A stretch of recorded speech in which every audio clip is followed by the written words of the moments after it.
எடப்பாடி பழனிசாமி அவர்கள் வந்துட்டு அதிமுக எந்த கட்சியுடன் வென்றாலும் கூட்டணி வைக்கும் அப்படின்னு சொல்லி பேசியிருக்காங்க சார். ஏற்கனவே பாஜக அதிமுக கூட்டணியில் இருப்பதாக உறுதி செய்யப்பட்டிருக்குது. இருந்தாலுமே தொடர்ந்து தற்போது எந்த கட்சியில வேணுமாலும் நாங்கள் கூட்டணி வைப்போம் அப்படிங்கறத அவருடைய பேச்சை எப்படி பாக்குறீங்க? நிச்சயமா தமிழ்நாடு பொலிட்டிக்ஸ்ங்கிறது மு.க. ஸ்டாலினை 47% பலம் கொண்ட ஒரு அணியின் தலைவராக இருக்கக்கூடிய மு.க. ஸ்டாலினை, இடைத்தேர்தலில் மிகப்பெரிய வெற்றியை பெற்று இருக்கக்கூடிய மு.க. ஸ்டாலினை 1-1 தான் தோற்கடிக்கப்பட முடியும்.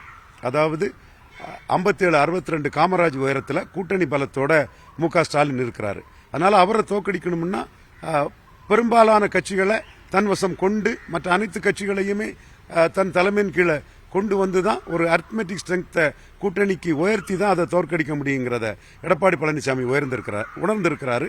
அந்த அடிப்படையில் நாங்கள் யாருடன் வேண்டுமானாலும் கூட்டணி வைப்போம்னு சொல்லதோட நோக்கம், நாங்கள் கூட்டணி விஷயத்தில் ஓப்பன் மைண்டடா இருக்கிறோங்கிறத அவர் தெளிவுபடுத்துறாரு. இது கூட்டணிக்கு அவர்கிட்ட வர விரும்பக்கூடிய கட்சிகளுக்குனாலும் சரி, அவரோட கூட்டணியில் இருக்கக்கூடிய கட்சிகளுக்குனாலும் சரி, பிஜேபி உட்பட எல்லாத்துக்கும் சேர்த்து தான் இதை அவர் தெளிவாகத்தான் இதை அவர் சொல்றாரு.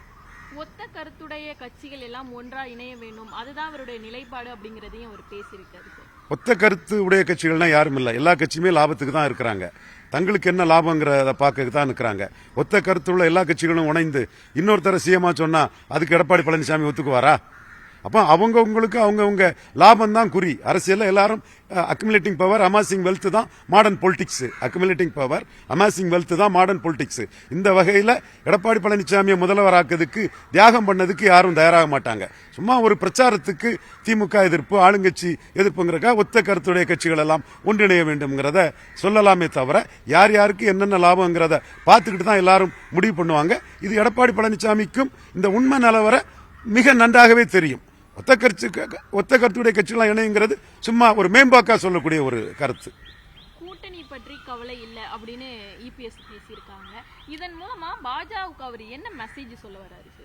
பாஜகவுக்கு என்ன மெசேஜ் சொல்றாருன்னா, நீங்க எங்க டேர்ம்ஸுக்கு சேரலாம் சேருங்க, அல்லது நீங்க உங்க வழியை பார்த்துக்கலாங்கிற மெசேஜை தான் அவர் இந்த இடத்துக்குள்ள தெளிவா சொல்றாரு. பாஜக அதிமுக ஏற்கனவே கூட்டணியில் இருக்கும்போது தொடர்ந்து இது போன்று பேசி வரக்கூடிய நிலையில தற்போது தமிழக வெற்றி கழகமும் இந்த தேர்தலில் களம் இறங்குது. இப்போ இவருடைய கூட்டணி நிலைப்பாடு அப்படிங்கிறது அவரையும் அழைக்கிறாரு அப்படிங்கிற மாதிரி நம்ம எடுத்துக்கலாமா? தமிழக வெற்றி கழகம் அன்டெஸ்டட் நாட் ப்ரூவ்டு பார்ட்டி. தேர்தல் ஆணையத்தில் வெறும் ரெஜிஸ்டர்ட் பார்ட்டி தான். அந்த ரெஜிஸ்டர்ட் பார்ட்டி தன் கையில வராத ஓட்டை ஒருத்தர் எப்படி டிரான்ஸ்பர் பண்ண முடியும்? இதுவரை இந்தியாவில் யாரும் நிரூபிக்காத ஓட்டை யாருமே டிரான்ஸ்பர் பண்ண முடியல. அதுதான் உண்மை நிலைமை. தமிழக வெற்றி கழகமோ அல்லது இன்னொரு நடிகர் ஆரம்பிக்கக்கூடிய கட்சியோ ஒரு பிரச்சார பலமும் அவருடைய ரசிகர் பலமும் ஒரு கூட்டணியில் சேர்ந்தால் பலமாக இருக்க முடியும். தமிழக வெற்றி கழக தலைவர் சகோதரர் விஜய் அவர்கள் கேப்டன் விஜயகாந்த் 8.3% வாக்கை நிரூபித்தது போலவோ, பவன் கல்யாண் 7% வாக்கை நிரூபித்தது போலவோ ஒரு வாக்கை நிரூபித்த ஒரு தலைவர் அல்ல. தமிழக வெற்றி கழகத்திற்கு எடப்பாடி பழனிசாமி முக்கியத்துவம் கொடுக்கிறார் என்றால் பாஜகவினர் ஏமாளிகள், இன்னும் கூடுதலா சொல்ல போனால் ஒரு எம்எல்ஏ ஆகுவதற்காக இளிச்சவாயர்களாக அவர்கள் இருப்பார்கள் என்ற நம்பிக்கையின் அடிப்படையில் பலம் நிரூபிக்காத ஒரு கட்சியை வச்சு பாஜகவிற்கு அவர் அச்சுறுத்தலை கொடுக்கிறார்.